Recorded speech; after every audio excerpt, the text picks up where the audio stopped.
along here on this Monday. Today is Monday, MLK Day. Felisha Legette-Jack will be on the horn with us here shortly for the first of our weekly visits. Coach Jack will be with us every Monday at 5:15 going forward. Brought to you by our friends at Matthews Nissan and Matthews Kia of Clay. Tough one for the ladies. Yesterday at Boston College, found out right before tip Georgia Woolley would be unavailable.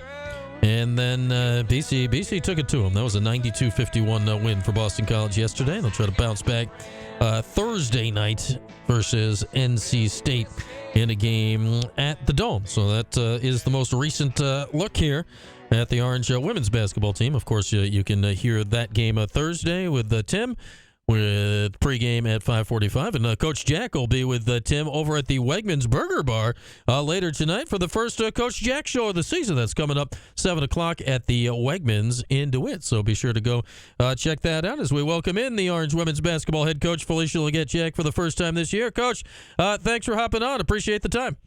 Let's go Orange! There's the energy we like, Coach Jack. We like that to start. I love it. Thank you so much for having me. I appreciate this. And yeah, you'll be hanging with our guy Tim over at the Wegmans later on tonight for your first show of the year. That'll be a lot of fun to get out with the people. Oh, Tim, man, I got to hold him down with a straitjacket. This cat got so much energy. It's going to be so much fun hanging out with him tonight at 7. And, of course, you can hear that show right here coming up. And, Coach, tough one yesterday. Obviously did not go the way you liked. What went wrong yesterday? Obviously, you found out right before tip that Georgia couldn't go.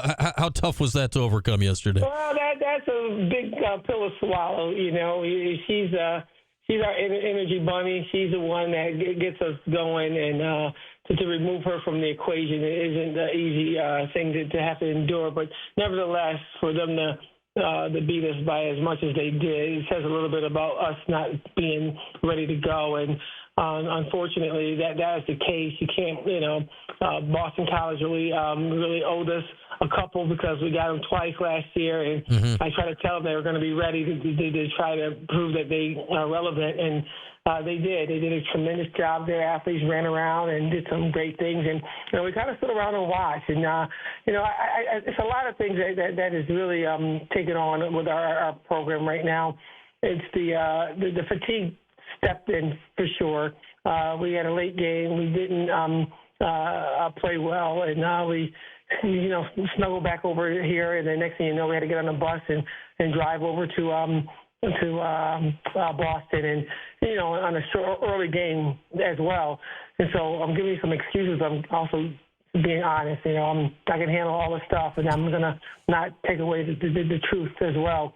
And so we had to go and have an earlier day on Saturday due to the fact that there's a men's game that night. So we had some things that we endured, and then you throw in Georgia's not playing, and it just kind of, after a while, a young person's going to be like, whoa, whoa, whoa. And I think we got hit with that, and unfortunately, our bigs weren't ready to go either. And that's unfortunate as well. You always get one big that's like, oh yeah, they got 1 out of 5 ready to go. And it was not one. And so you just got a good old fashioned butt whooping right there, and that's just the truth of the matter. And you know it in this league, right, Coach, that this league is so good top to bottom that if you're not locked from opening tip, like this is what happens, right? Like there's not a soft landing spot in this league this year. You can stagger a little bit, and we were down by an awful lot of points at the beginning, but I never thought that we weren't going to bounce back. I really felt that we can limp into the locker room and have a rah-rah cheer speech, which we usually do. They would come out and with a sense of vigor, and that never happened. That was unfortunate too. I felt like we really was ready to be sad before the game even ended. And that's not our nature. That's not who we are. That's not our culture. That's not our standard. And we really are going to make some changes because that's not what our fans deserve. That's not what our mirror deserves. And so we're going to really work hard to fine-tuned for the number 21 team in the country on Thursday. Yeah, and you see a lot of those teams with numbers next to their name over the course of the rest of the season. As NC State will be coming to town on Thursday. You know, I know it's been barely 24 hours since that game yesterday. Have you noticed the team absorbing that? Because you're right. I mean, look back at the last couple of years. That it's not something we expect to see from your team. No, we didn't. We don't care about numbers in front of names. We played them all last year, and we played them on the road. We played them in the dark. We played them in the daytime, and we just left our passion on the floor. And so, you know, I joke when I say number 21. That doesn't ever faze me. But it's important that our young people have this day. We have to give them a day off. And really, because of the rules. And, you know, I went in the office earlier and I watched some film and did some things, and I noticed a few of them came to the gym anyway, and it doesn't sit well for them. So I'm excited about these young people that's growing in before your eyes. They're not sitting back saying, you know, well, the season's over. They're saying, we're going to fight to the finish line. And so if we can get, you know, more than one Eagle or two Eagles or three, we can get 5 or 6 kids that say the same thing and feel the same way.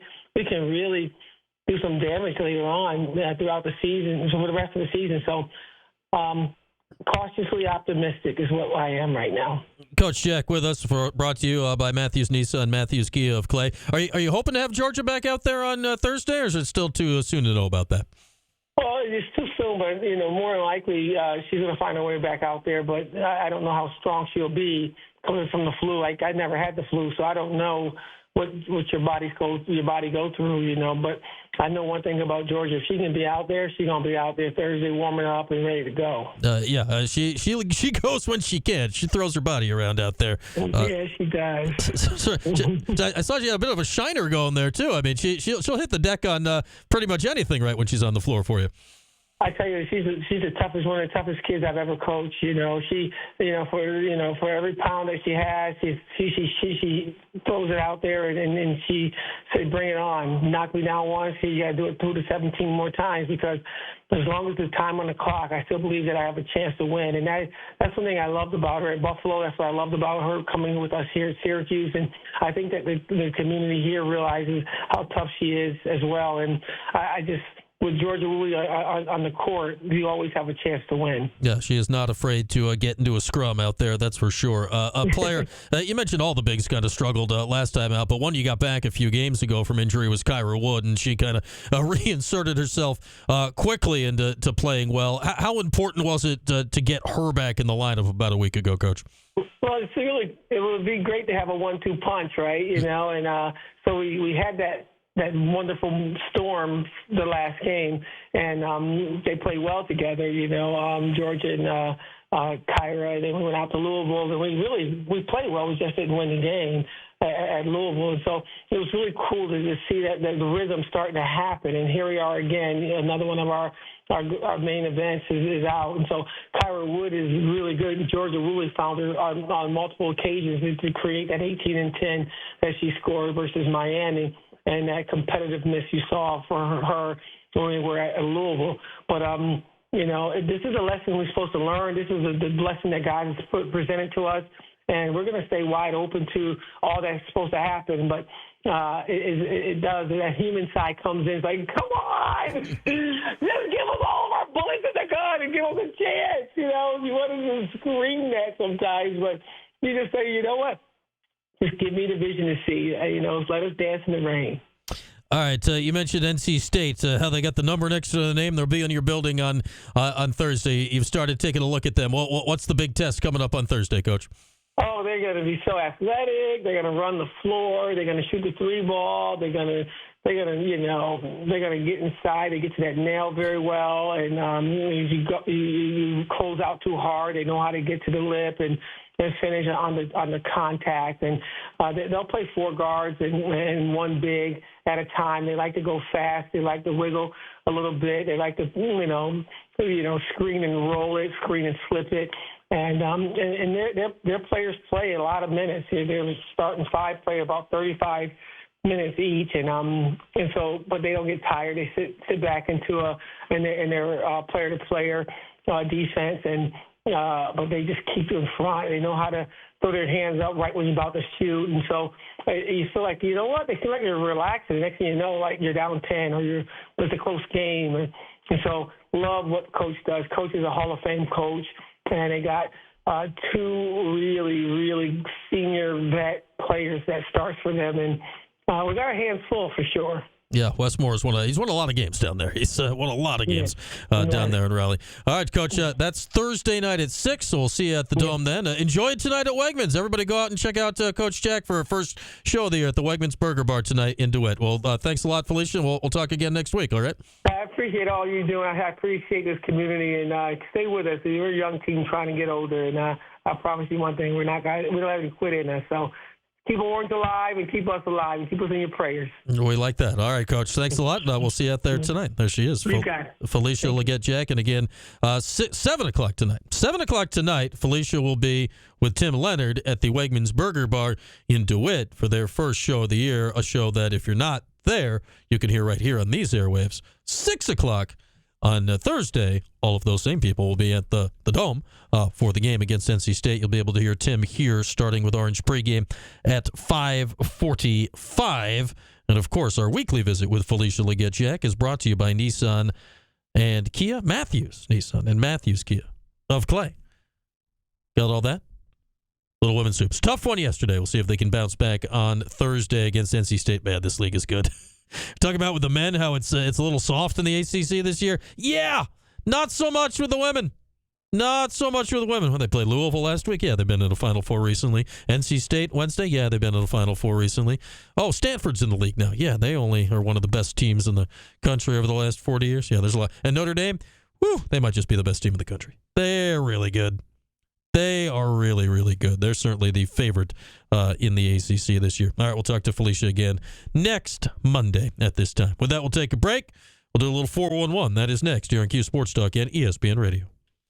You can't miss a moment.